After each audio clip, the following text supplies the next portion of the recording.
यशोदा मैया और अन्यान्य ब्रजवासी श्री कृष्ण से कैसा प्रेम करते थे, जिसके कारण अब भी श्री कृष्ण उनके प्रेम के सदा सर्वदा वशीभूत रहते हैं। हम व्रज की महिमा को जानना चाहती हैं। हम जानना चाहती है कि व्रजवासियों का श्री कृष्ण के प्रति वह अनूठा प्रेम कैसा है, जिस कारण वे उन्हें भुला ही नहीं पाते। 50 वर्षों तक श्री कृष्ण की निरंतर सेवा करने पर भी हम उन्हें अपने प्रेम से वशीभूत नहीं कर सकी है। वे सदा ही उन गोपियों को राधे राधे, विशाखे विशाखे, ललिते ललिते कहकर पुकारते हैं, परंतु हमारे विषय में किसी प्रकार की पूछताछ भी नहीं करते। वे कभी यह विचार भी नहीं करते कि वे द्वारिका में रुक्मणी और सत्यभामा के साथ है। ऐसा क्यों? व्रज गोपियों में क्या विशेषता है? उनके पास तो हमारे समान धन संपत्ति भी नहीं है, ना ही हमारे समान सोने, हीरे और मणियों से जड़ित आभूषण है। वे तो केवल फूलों के आभूषण ही पहनती है।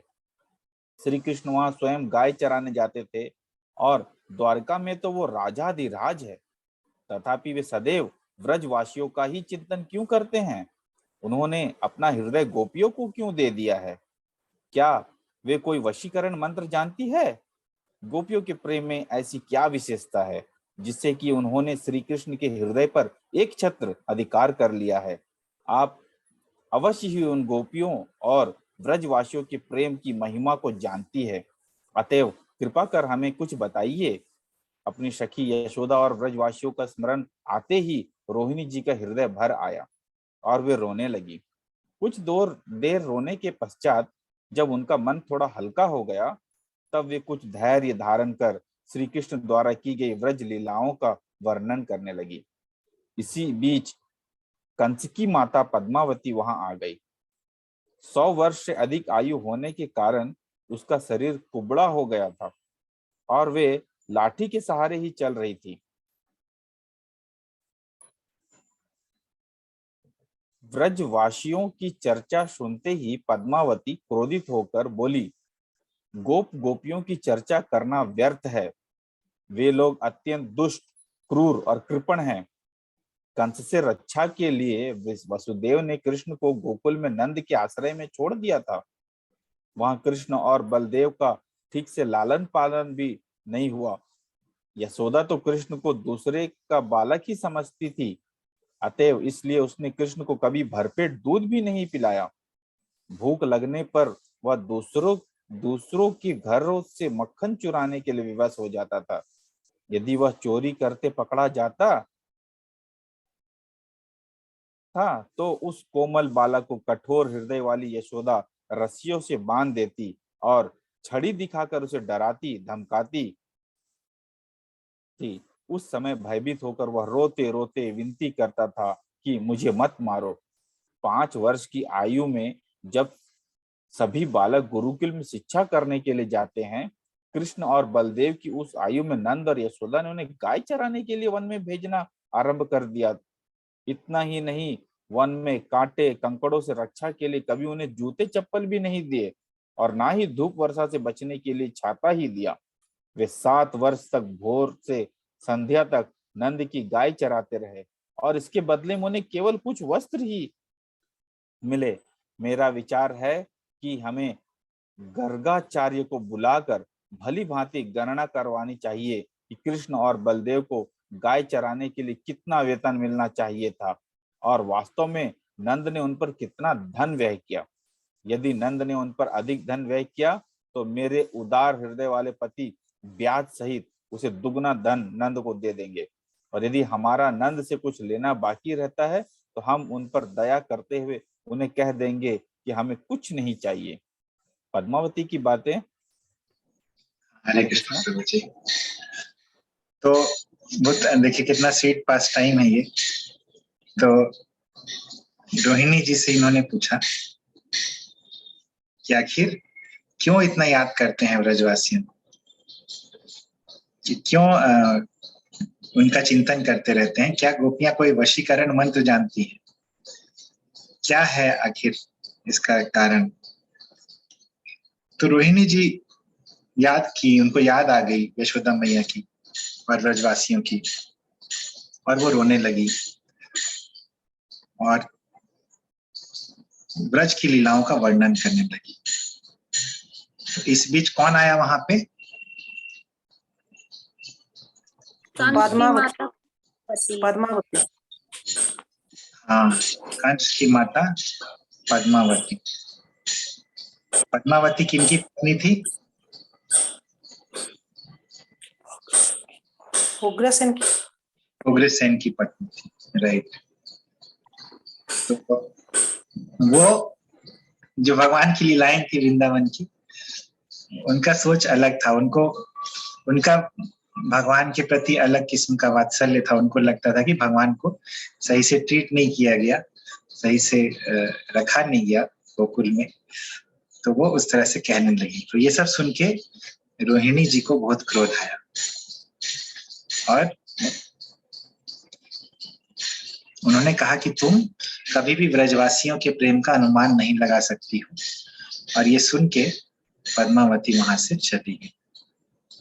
तो अब जो है रोहिणी जी जो है भगवान की बाल लीलाओं का वर्णन करेंगी, वो हम लोग देखेंगे। लेकिन लीला जो है हम लोग डिटेल में नहीं देखेंगे, हम लोग बस उसका कॉन्टेक्स्ट देखेंगे। पढ़िए लक्ष्मीनारायण प्रभु।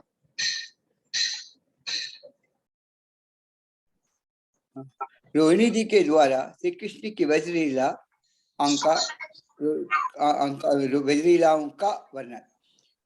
जब रोहिणी जी ने सुभद्रा को द्वार पर बैठा कर किसी को भी भीतर न जाने देने का निर्देश दिया, फिर भी वे गंभीर होकर द्वारका की महिषियों को ब्रजवासियों के भावों के विषय में बतलाने लगी। ये बोली, ब्रजवासियों का कृष्ण के प्रति इतना प्रगाढ़ प्रेम है कि वे कृष्ण के बिना प्राण भी धारण नहीं कर सकते हैं। कृष्ण से एक क्षण का वियोग भी उन्हें एक युग के समान प्रतीत होता है। जब पूतना 6 दिन के कृष्ण को लेकर आकाश में उड़ गई थी, तो यशोदा मानो प्राण ही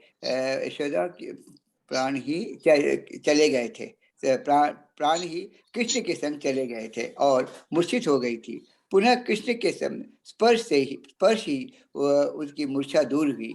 पौड़ा गोपियों को तो कृष्ण को अपने पुत्रों से भी कहीं अधिक प्रेम करती थी। गोपियों को तो यह बात क्या कहूँ, व्रज में गायें भी कृष्ण को देखे बिना अपने बच्चों का दूध नहीं पिलाती थी। वज्र के वृक्ष लता कीट पतंग पशु पक्षी और यहाँ तक कि नदी सरोवर पर्वत भी कृष्ण से प्रेम करते हैं। हरे कृष्ण। तो अभी रोहिणी मैया जो है भगवान के बारे में बतलाने लगी कि किस प्रकार भगवान के साथ लीलाएं होती थी ब्रज की गोपियों के और प्रौढ़ा गोपियों के और यशोदा मैया की। तो 2 कैटेगरीज में गोपियां हैं, प्रौढ़ा गोपियां और तरुण गोपियां। प्रौढ़ा गोपियां कृष्ण को पुत्र से भी अधिक प्रेम करती थी और व्रज की गायों के बारे में बताती है। और वृक्ष लता कीट पतंग पशु पक्षी सभी लोग वहां पे कृष्ण से प्रेम करते हैं। हम लोग देखे थे कि व्रज के पशु पक्षियों में और भौतिक जगत के पशु पक्षियों में क्या अंतर है। वहां पे सभी कार्य वो कृष्ण को प्रसन्न करने के लिए, कृष्ण को सुख प्रदान करने के लिए करते हैं। और भौतिक जगत में सब अपने लिए पशु पक्षी इत्यादि लोग कार्य करते हैं। कोयल यदि गोलोक वृंदावन में कूकती है तो वो भगवान को प्रसन्न करने के लिए कूकती है, लेकिन इस भौतिक जगत में जब कोयल कूकती है तो वो इस कारण से नहीं करती है। उसी तरह तोते भी वहां पे भगवान को प्रसन्न करने के लिए बहुत सारे कार्य करते हैं, लेकिन इस भौतिक जगत में ऐसा नहीं। तो ये डिफरेंस है आध्यात्मिक जगत और भौतिक जगत में। तो ये पशु पक्षियों की बात थी। और उसी तरह से जो जीव हैं वो भी वहां भगवत धाम में भगवान को प्रसन्न करने के लिए कोई भी कार्य करते हैं। और इस भौतिक जगत में सब अपनी प्रसन्नता के लिए आत्मेंद्रिय प्रीति वांछा तार बोले काम, कृष्णेर प्रीति इच्छा धारे प्रेम नाम। तो अपने इंद्रियों की प्रीति वांछा उसको काम बोलते हैं और कृष्ण की प्रीति की इच्छा को प्रेम बोलते हैं। ये काम और प्रेम में अंतर है। तो इस प्रकार सुनाने लगी रोहिणी मैया वहां की लीलाएं, और एक एक करके वर्णन कर रही थी लीलाओं का। तो उस समय क्या हुआ वो हम लोग देखेंगे। किसी को पता चल गया कि यहाँ पे इस तरह की लीलाओं का वर्णन हो रहा है। रेखा मौसी पढ़िए।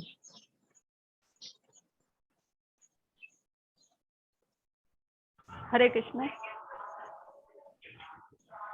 रोहिणी जी जब श्री कृष्ण की ब्रज लीलाओं का वर्णन कर रही थी, उस समय श्री कृष्ण अपनी सुधर्मा सभा में महाराज उग्रसेन, वसुदेव जी, बलराम जी तथा अपने मंत्रियों के साथ राजकार्य के विषय में विचार विमर्श कर रहे थे। श्री कृष्ण तो सर्वज्ञ हैं, अतएव वे रोहिणी जी द्वारा वर्णन की जा रही अपनी लीलाओं के विषय में जान गए। रुक्मिणी जी के महल में श्री कृष्ण की ब्रज संबंधी मधुर लीलाओं का वर्णन चल रहा था। ऐसी स्थिति में वे कैसे वहां से दूर रह सकते थे। अतएव श्री कृष्ण सुधर्मा सभा से निकलकर झटपट रुक्मिणी जी के महल के द्वार पर पहुंचे। बलराम जी भी उनके मनोभाव को समझकर शीघ्र ही उनके पीछे पीछे वहां पहुंच गए। द्वार पर सुभद्रा पहरा दे रही थी। उसने दोनों भाइयों को भीतर जाने से रोक दिया। यह विचार कर कि उनके भीतर जाने से उस कथा वार्ता में विघ्न पड़ेगा। श्री कृष्ण और बलराम जी सुभद्रा के साथ द्वार पर कान लगाकर भीतर चल रही कथाओं का रसास्वादन करने लगे। रोहिणी जी आगे बतलाने लगी। एक दिन कृष्ण और बलराम यशोदा से कहा, मैया हम गाय चराने जाना चाहते हैं। हम गोप हैं और यही हमारी परंपरा है, इसलिए आप हमें जाने की आज्ञा दीजिए। यशोदा मैया ने कहा, हमारे महल में अनेक सेवक हैं, वे ही गायों को चराने के लिए पर्याप्त हैं। और कान्हा, तुम्हारे चरण तो इतने कोमल है कि वन के कांटे कंकड़ वाले मार्ग पर तुम चल ही नहीं पाओगे। तुम्हारी देह तो माखन जैसी सुकोमल है। सूर्य का प्रखर ताप तुम्हारे लिए कैसे सहनीय होगा। अतएव तुम सुखपूर्वक महल में ही रहो। कृष्ण और बलराम के पुनः पुनः आग्रह करने पर यशोदा मैया बोली, अच्छा, तुम निकट ही वृंदावन में बछड़ों को चरा सकते हो, परंतु तुम शीघ्र ही लौट आना। तब यशोदा उनके लिए सुंदर सुंदर जूते और छतरी लेकर आई, परंतु कृष्ण बोले, ये बछड़े तो हमारे पूजनीय हैं, इन्हें उपलक्ष्य करके ही गाय हमें दूध देती है। यदि आप मुझे जूते देना चाहती हैं तो पहले इन सभी के लिए 4-4 जूते बनवा दीजिए, उनके लिए एक एक छतरी ला दीजिए, तो मैं भी जूते और छतरी लूंगा। मैं उनका स्वामी नहीं बनना चाहता। गोप होने के कारण मैं तो गैयाओं को तथा उनके बछड़ों का सेवक ही बनना चाहता हूँ। हरे कृष्ण। हरे कृष्ण। तो इस तरह से देखिए, भगवान को पता चल गया कि उनकी लीलाएं जो है वो कही जा रही हैं रोहिणी मैया के द्वारा, और उनसे रहा नहीं गया। वो भी क्या करने लगे भगवान,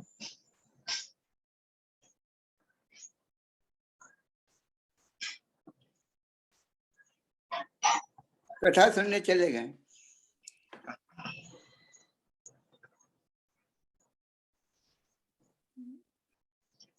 कहाँ कथा सुनने चले गए भगवान? जहाँ पर कथा हो रहा था, जहाँ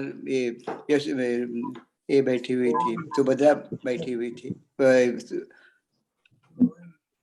दरबार जैसा। वही जो कल थे, कल हम लोग देखे थे, कल के लास्ट सेशन में कथा कहाँ चल रही थी? रुक्मिणी जी के महल में। हाँ, रुक्मिणी जी के महल में। हाँ, वहां पे ये लोग चले गए। कौन? बलराम जी भगवान के पीछे पीछे चल दिए। भगवान को पता चल गया, बलराम जी भी समझ गए भगवान क्यों जा रहे हैं, कृष्ण क्यों जा रहे हैं, और बलराम जी भी समझ गए उनके मनोभाव को, और वो भी पीछे पीछे चले गए। और द्वार पे सुभद्रा महारानी खड़ी थी। क्यों खड़ी थी सुभद्रा द्वार पे, रुक्मिणी के महल के द्वार पे?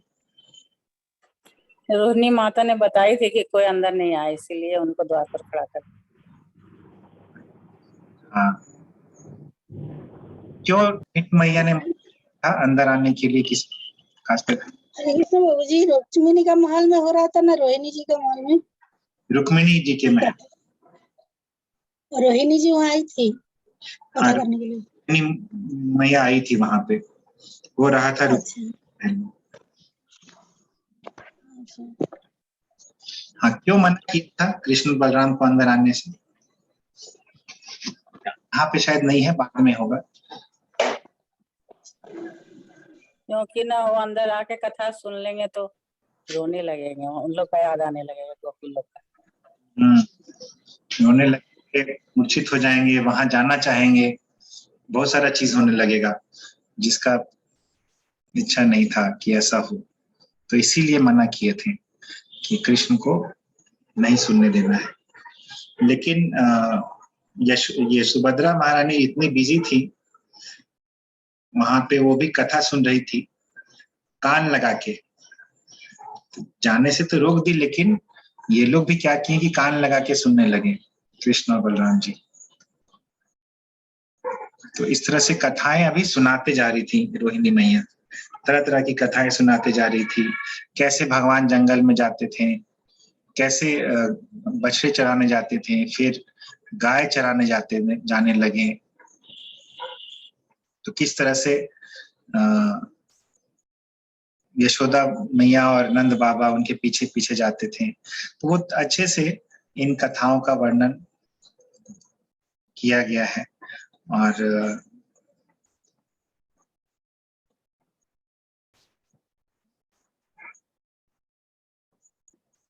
तो हम लोग थोड़ा स्किप करेंगे क्योंकि लंबा सेक्शन है।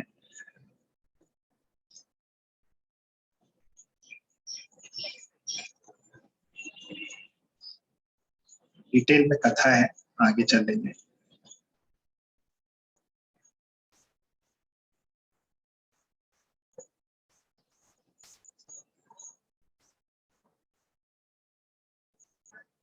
हाँ,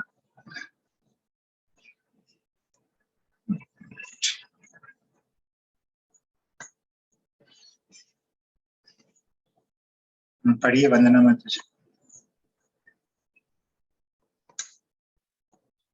हरे कृष्णा। इस प्रकार रोहिणी मैया व्रज में श्री कृष्ण की अनेक लीलाओं का वर्णन करती जा रही थी और द्वारका की महिषियां अत्यंत विस्मित होकर श्रवण कर रही थी। व्रज लीला का वर्णन करते करते रोहिणी मैया का हृदय द्रवित होने लगा। उधर द्वार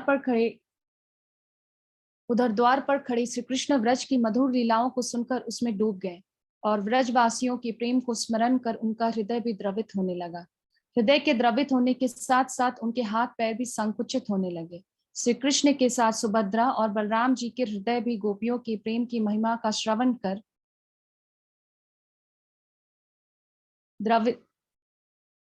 द्रवित होने लगे। तीनों के नेत्रों से निरंतर अश्रुधारा प्रवाहित होने लगी तथा उनके हाथ पांव संकुचित तथा मुख विस्तृत होने लगे। आश्चर्य से उनके नेत्र विस्फारित हो गए। धीरे धीरे उनका रूप श्री जगन्नाथ, श्री बलदेव और श्री सुभद्रा के श्री विग्रह जैसा हो गया। अंततः रोहिणी मैया भी फूट फूट कर रोने लगी। वे आगे कुछ कहने में असमर्थ हो गई तथा रोते रोते मूर्छित हो गई। कथा के स्थगित होने पर धीरे धीरे श्री कृष्ण का स्वाभाविक रूप पुनः लौटने लगा। जब उनका रूप पूर्ववत हो गया तो उन्होंने कक्ष के भीतर प्रवेश किया। उन्होंने देखा कि रोहिणी मैया मूर्छित पड़ी हैं और श्री नारद जी अपने को इस घटना का दोषी मानकर एक ओर सहमे से खड़े हैं। श्री कृष्ण को देखकर नारद जी ने धीरे से कहा, मैंने ही रुक्मिणी जी और सत्यभामा जी से कुछ कहा था। तब उन्होंने रोहिणी मैया को देखते ही उनसे कुछ पूछा और वे व्रज के वृतांत को कहने लगी। इस प्रकार यह घटना घटी और मैं ही इसके लिए दायी हूँ। श्री कृष्ण मुस्कुराकर बोले, हे नारद जी, आप ही इस घटना के मूल कारण हैं। अतएव मैं आपसे अत्यधिक प्रसन्न हूँ। आपके कारण ही मुझे आज बहुत दिनों के उपरांत व्रज की महिमा श्रवण करने का अवसर प्राप्त हुआ। मैं आपको वर देना चाहता हूँ, आप मुझसे कुछ भी मांग सकते हैं। यह सुनकर नारद जी अति प्रसन्न होकर बोले, व्रजवासियों की महिमा श्रवण कर आप तीनों का जो रूप प्रकट हुआ था, मैं चाहता हूं कि इस जगत में किसी स्थान पर आप ऐसे श्री विग्रहों के रूप में सदा विद्यमान रहे, जिससे सारा विश्व आपके उस प्रेममय रूप का दर्शन कर सके। आपका ऐसा अनोखा रूप पतितों का उद्धार करने वाला है और उसके दर्शन से जगत के सभी व्यक्ति आपके हृदय में विद्यमान भक्त वात्सल्य को समझ पाएंगे। आपके ऐसे श्री विग्रहों का संपूर्ण जगत में अर्चन पूजन हो तथा इनके इतिहास को श्रवण कर जगतवासियों के हृदय में आपके प्रति शुद्ध प्रेम उदित हो और उनका परम कल्याण हो। श्री कृष्ण ने कहा, तथास्तु, ऐसा ही हो। मैं इन 3 विग्रहों के रूप में सुदर्शन चक्र के साथ समुद्र तट पर स्थित जगन्नाथपुरी में प्रकट होकर सदा वहां नीलाद्री पर्वत पर निवास करूंगा और समस्त विश्ववासी मेरा दर्शन कर सकेंगे। श्री कृष्ण ने इन 3 विग्रहों के साथ सुदर्शन चक्र का उल्लेख क्यों किया? इसका कारण है कि सुदर्शन का अर्थ होता है अति सुंदर दर्शन। सुदर्शन चक्र ही हमारे हृदय का शोधन कर हमें दिव्य दृष्टि प्रदान कर श्री जगन्नाथ, श्री बलदेव और श्री सुभद्रा के वास्तविक रूप के दर्शन के योग्य बनाएंगे। अन्यथा हम केवल उन्हें काष्ठ की मूर्ति के रूप में ही देखेंगे और उनके वास्तविक रूप और सौंदर्य का अनुभव नहीं कर पाएंगे। जब सुदर्शन चक्र हमें दिव्य दृष्टि प्रदान करेंगे, तभी हम यह अनुभव कर सकेंगे कि भगवान श्री जगन्नाथ देव वास्तव में व्रजेंद्र नंदन श्री श्याम सुंदर ही है। भगवान श्री जगन्नाथ के प्राकट्य का यह इतिहास अत्यंत मनोहर है। जो व्यक्ति इसे श्रद्धा सहित श्रवण करता है, उसके हृदय में निश्चय ही व्रज प्रेम का उदय होता है। हरे कृष्ण। हरे कृष्ण। तो देखिए, इसका फलश्रुति भी बताया गया है इस लीला के श्रवण से क्या होता है। तो अभी कथा सुन रहे हैं भगवान। बहुत तरह की कथाएं जो है रोहिणी मैया ने कही थी, हम लोग उनका डिटेल डिस्क्रिप्शन नहीं देखे। ब्रज की लीलाएं जो है संक्षेप में है उन कथाओं में। तो सभी महिषियां यानी रानियां जो है वो श्रवण कर रही थी और ये वर्णन करते करते रोहिणी मैया का हृदय द्रवित होने लगा और अंततः वे मूर्छित हो गई। और इसका श्रवण करते करते, कथा का श्रवण करते करते कृष्ण, बलराम और सुभद्रा में क्या क्या परिवर्तन आए?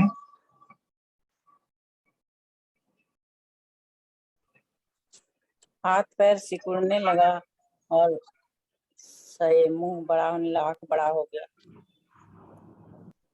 ठीक है, पहला बोले हाथ पैर सिकुड़ने लगा, संकुचित होने लगा, और दूसरा क्या था?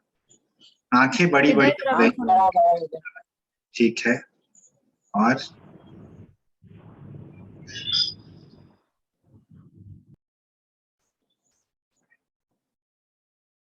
एक और चेंज आया। आप जगन्नाथ जी का विग्रह का ध्यान में रखिए और देखिए कि कैसा है उनका रूप।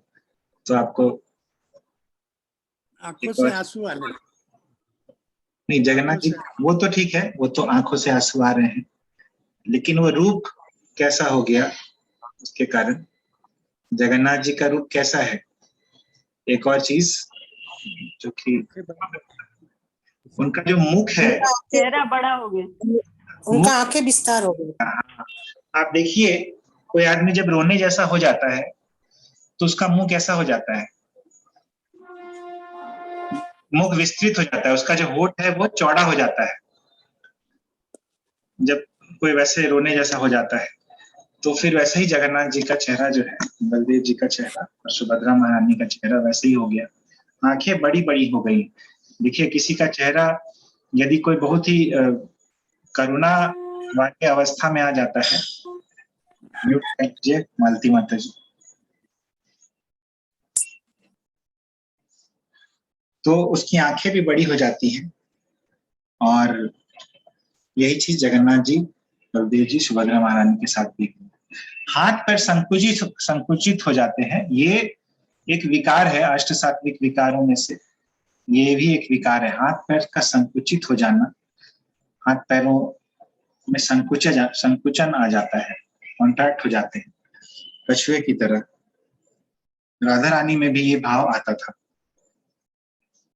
तो इस तरह से भगवान का स्वरूप हो गया। और यही जो विग्रह है, यही जगन्नाथ, बलदेव, सुभद्रा महारानी का इतिहास है। इसीलिए भगवान इस रूप में प्रकट हुए। क्यों भगवान इस रूप में प्रकट होकर दर्शन देते हैं जगन्नाथपुरी में?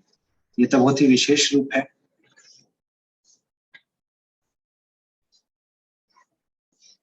नारद मुनि का आग्रह था। हाँ, नारद मुनि का ये रिक्वेस्ट था भगवान से निवेदन था कि सभी को भगवान इस प्रकार दर्शन दे। तो प्रेममय रूप है भगवान का, ये प्रेममय रूप है। तो भगवान इसमें द्वारकाधीश ही, लेकिन उनका भाव क्या है? उनका भाव ब्रजवासियों को, राधा रानी को याद करने वाला भाव है, स्मरण करने वाला भाव है। और फिर नारद मुनि एक और निवेदन किए कि आपके ऐसे श्री विग्रहों का संपूर्ण जगत में अर्चन पूजन, संपूर्ण जगत में अर्चन पूजन इनके विग्रहों का हुआ किनके माध्यम से?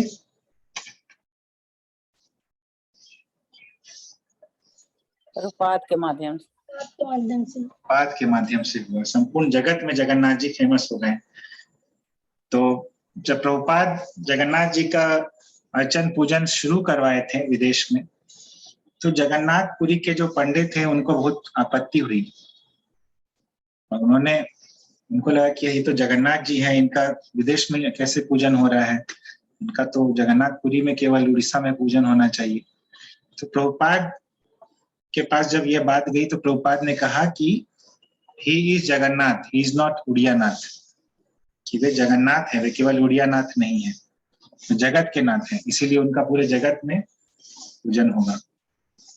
तो ये नारद मुनि और प्रभुपाद का बहुत स्ट्रांग कनेक्शन है। नारद मुनि वाला वो पास्ट टाइम भी हम लोग सुने थे कि एक बार प्रभुपाद लेक्चर देने बैठे थे और कुछ लेक्चर इत्यादि दे रहे थे, लेकिन बीच में क्या हुआ कि प्रभुपाद अचानक भाव विभोर होके कीर्तन गाने लगे। कौन सा कीर्तन था वो? नारद मुनि बजाए बिना।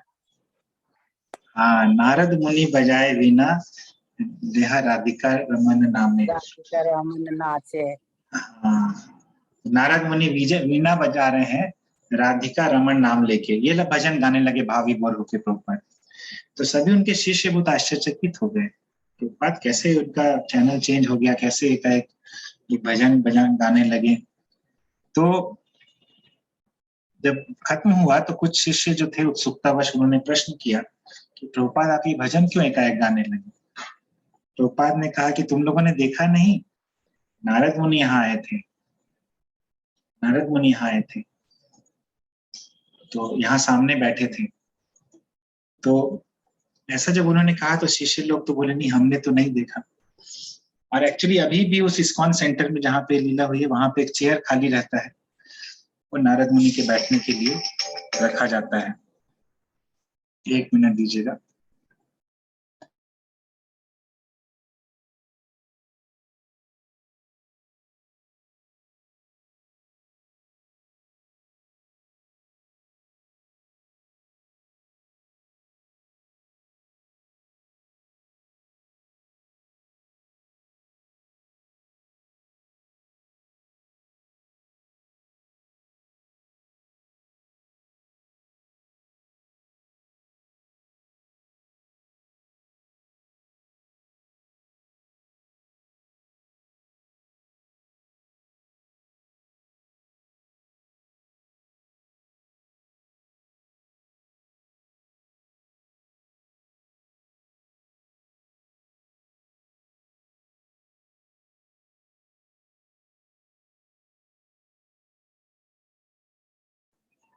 हरे कृष्ण। तो इस प्रकार हम लोग देखते हैं कैसे नारद मुनि के इस निवेदन को भी अभी हम लोग देखते हैं कि फलीभूत हो गया है। तो भगवान ने बोला कि ठीक है, ऐसा ही होगा, और मैं अपने तीनों इन तीन विग्रहों के साथ, सुदर्शन चक्र के साथ मैं नीलाद्री पर्वत पर समुद्र के किनारे प्रकट हूं, जिससे सभी लोग मेरा दर्शन कर सकेंगे। तो सुदर्शन चक्र का उल्लेख यहाँ पे भगवान ने क्यों किया था?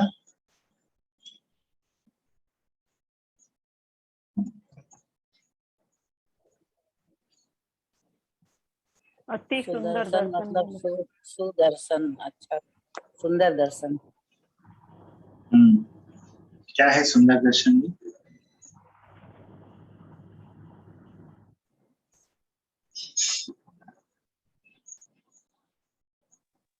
भगवान जी का लीला। हरे कृष्ण। हाँ बोलिए लक्ष्मी आंटी। नहीं पढ़ रहे। सुनाइए, नहीं पढ़ रहे। तो ये सुदर्शन का मतलब है कि जिन लोगों को सुदर्शन की कृपा होगी, वो सुदर्शन क्या करेगा, उनके हृदय को साफ करके, उनका शोधन करके दिव्य दृष्टि प्रदान करेगा, जिससे कि हम लोग जगन्नाथ, बलदेव और सुभद्रा महारानी के वास्तविक रूप का दर्शन कर पाएंगे। नहीं तो केवल हम लोग लगेगा कि एक लकड़ी की मूर्ति है और वास्तविक सौंदर्य का अनुभव नहीं कर पाएंगे। सुदर्शन की कृपा दृष्टि होने से हमें दिव्य दृष्टि प्रदान जब होगी तो हम लोग देख पाएंगे कि जगन्नाथ जी क्या है एक्चुअल में।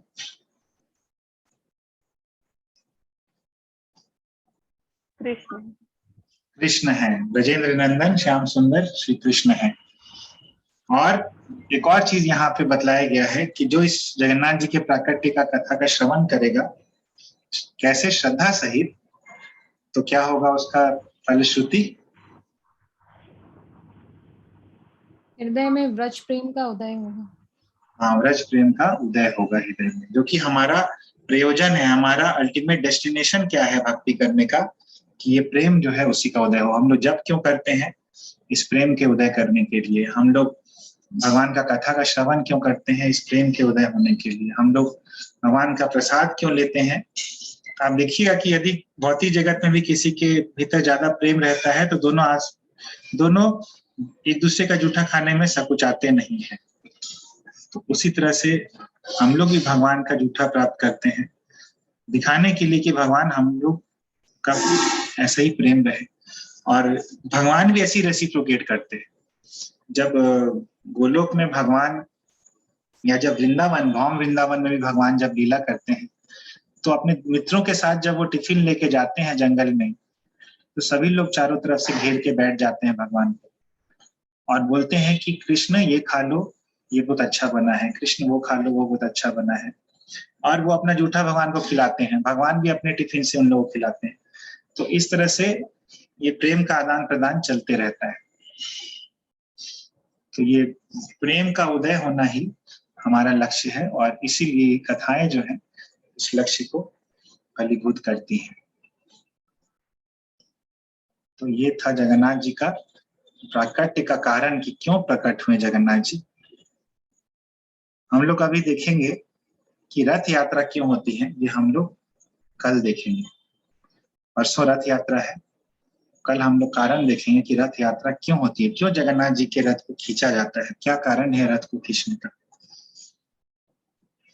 और क्यों बलदेव जी सबसे आगे रहते हैं, सुभद्रा महारानी बीच में रहती है और जगन्नाथ जी सबसे पीछे रहते हैं। तो ये हम लोग कल देखेंगे। किसी का कोई पॉइंट है या कोई प्रश्न है? हरे कृष्ण प्रभु जी। हाँ प्रभु जी। प्रभु जी, एक मेरा छोटा सा क्वेश्चन है।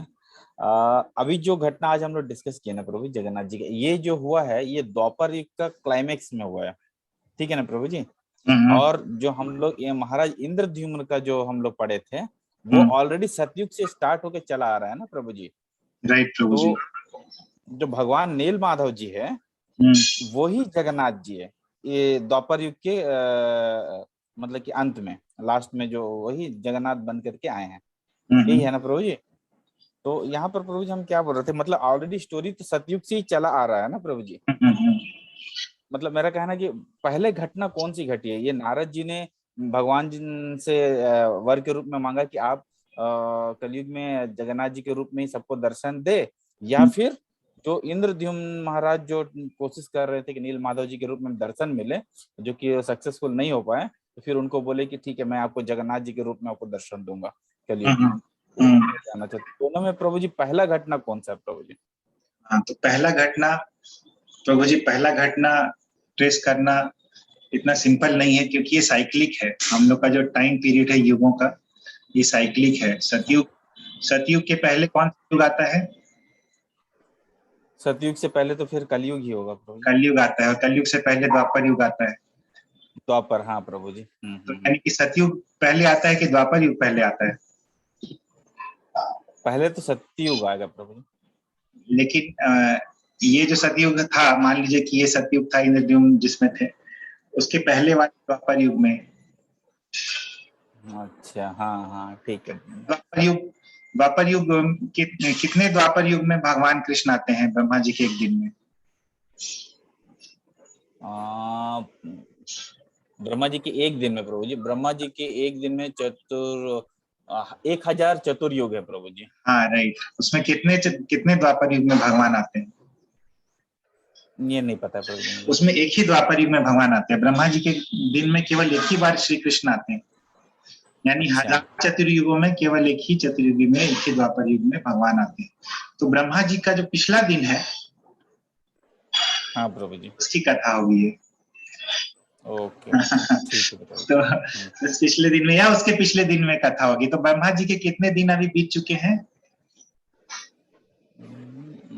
भूल गया प्रभु जी, बताएं। 50 इंटू 360, 360 50 कितना हो गया? 18,000। अच्छा, 18,000 दिन बीत गए। 18,000 दिन बीत चुके, यानी 18,000 बार इस ब्रह्मा जी के काल में कृष्ण प्रकट हुए हैं। इस ब्रह्मांड में 18,000 अच्छा। कृष्ण प्रकट हुए हैं। तो ये कथा कभी भी हो सकती है। और ये सतयुग भी कौन सा है वो भी एग्जैक्टली नहीं पता है, कौन से सतयुग में नदियों की कथा है। ठीक है ठीक है, ठीक क्लियर है, हो गया प्रभु जी। हरे कृष्ण। हरे कृष्ण। ठीक है, तो कल हम लोग देखेंगे रथ यात्रा क्यों होती है, क्यों रथ को खींचा जाता है, क्यों इस तरह से होता है। मतलब यहीं पे विराम देते हैं। ग्रंथराज श्रीमद् भागवतम की जय। की जय। जय। वांछा कल्पतरू